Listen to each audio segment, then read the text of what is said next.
Hi, Paige here with m.a.b.e.l, and today I want to talk to you about some of my favorite types of quilts and the type of quilts I look for when I'm thinking about making jackets or accessories. Not all of these quilts will get made into jackets. Some are from my personal collection, but I wanted to point out things that I look for. So this quilt is an Irish chain or a double Irish chain.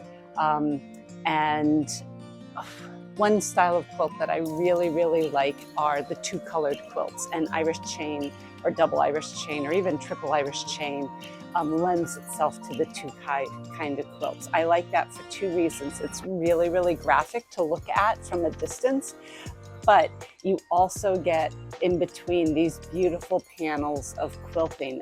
This quilt was hand stitched, and you can tell that by when you're looking at the stitching lines, you can see spaces between each stitch. This one is really nicely stitched.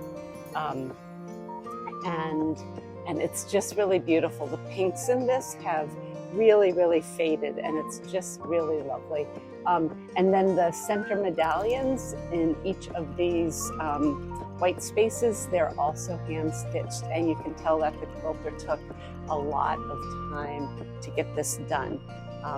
So I do love Irish chain and double Irish chain quilts to make jackets out of because they just look really great.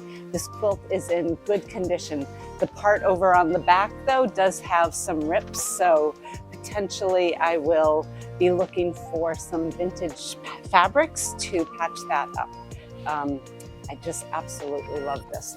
The binding on this is in really good shape, and you can see that it was hand stitched. So it was applied to the front, folded over to the back, and you can see the hand stitches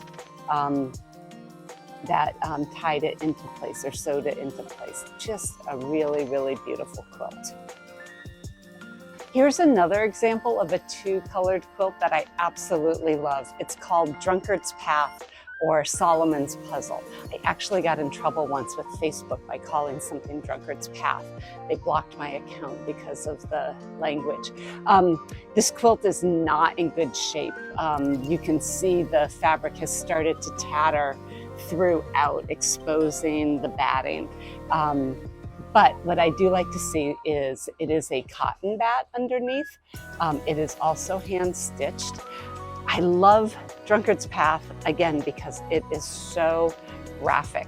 And I've had them where the blocks have been, the individual squares have been much bigger.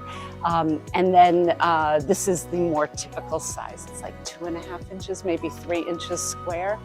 And it just creates such a bold pattern. So this one I will probably use for accessories. I don't think I have enough fabric on this to actually get a coat or a sweatshirt out of it.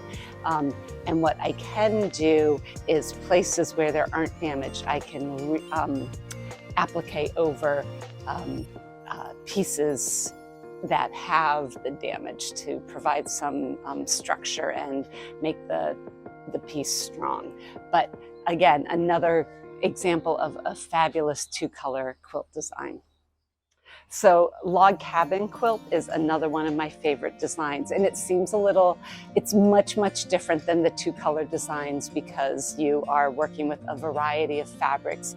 Each of these starts with a small square. I like this one because it's like 1 inch square, and then it gets built out. This quilt was like, it must have been washed badly somewhere along the line because the fabrics, the reds sort of bled throughout the quilt. I'm gonna soak it and see what I can potentially do about that. This is also an older quilt. I don't know exactly when it's been made because it doesn't have a date or a name on it, but a lot of these fabrics are 19th century fabrics. That doesn't mean it was made in the 19th century because we all know that the quilt is only as old as the newest fabric. So there could be a 1950s fabric in the mix, which would tell you then that the quilt was made in the 50s and not the late 19th century. This quilt does have some shredding, and it also has a cotton bat, which oh my God, I just love these fabrics though. So it's in fairly good shape. The binding might have been applied at a later, actually not. The binding is part of the back, and it was brought over to the front and stitched by hand into place. So just a really great quilt. I hope I can salvage some of it, maybe find some replacement fabric for those bits over there. So I don't know the name of this pattern, but whenever I see a stripy thing, I really love stripes, and so I like to acquire it. I am also not sure as to the age, because some of these fabrics look a little bit newer to me, but then some strike me as being older. I really love this one, the grayish or faded blue with the red leaves. I really love like the double pink fabrics. Those are older. Some of these blues are known to be older as well, but I just can't place all of them, and some of them do appear to be newer than the others. This was also hand stitched. You can see the stitching line there. So not as beautiful as that first double Irish chain, but still really, really pretty. So this one also has machine sewing here. So the back of the fabric, or the back of the quilt, looks like it might have gotten eaten away here. So at some point it was maybe even treadle stitched or machine stitched, this piece of binding. But over here, the back of the quilt was brought to the front. But again, that is machine stitched to the front. So a big enigma, this one, but I do really love the graphic representation, and stripes are just really, really my thing. So we'll wait and see what becomes of this one. So this is a Texas Lonestar quilt, or a Bethlehem star quilt.